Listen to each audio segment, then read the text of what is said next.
France के Paris में AI action summit का आयोजन हुआ है, जहां देश भर के डिग्निटरीज भी मीटिंग के लिए आए हुए हैं। भारत के तरफ से देश के प्राइम मिनिस्टर श्री नरेंद्र मोदी भी फ्रांस में मीटिंग के लिए पहुंचे हैं।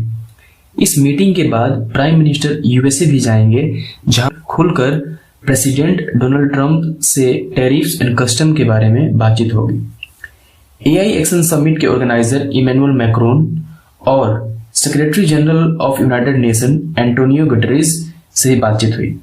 अब आखिर ये एआई एक्शन समिट हो क्यों रहा है और इसका उद्देश्य क्या है? इससे पहले ये बात इंपॉर्टेंट है कि आर्टिफिशियल इंटेलिजेंस आज तक के हिस्ट्री का सबसे ज्यादा ट्रांसफॉर्मेटिव एंड टेक्नोलॉजिकल माइलस्टोन है।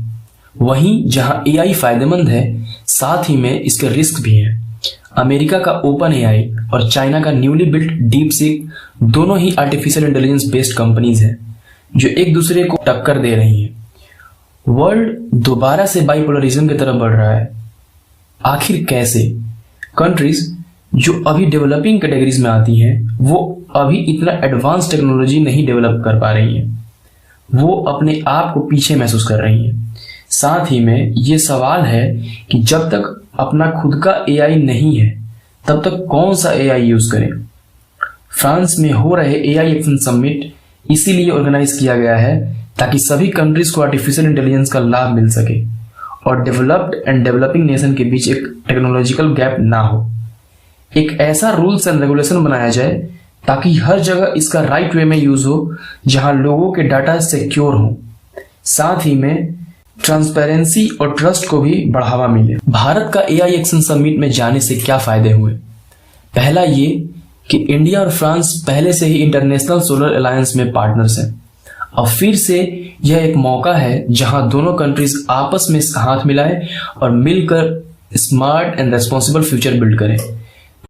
इंटरनेट पर एक वीडियो वायरल चल रही है, उसे आप देखिए, जहां नरेंद्र मोदी ने एआई का एक महत्वपूर्ण लूप होल बताया है। उसमें उन्होंने ये बताया कि कैसे training data external feed data से डोमिनेटेड है।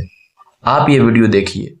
Can explain in simple language, free of any jargon, what it means for your health. But if you ask the same app to draw an image of someone writing with their left hand, the app will most likely draw someone writing with the right hand. Because that is what the training data is dominated by.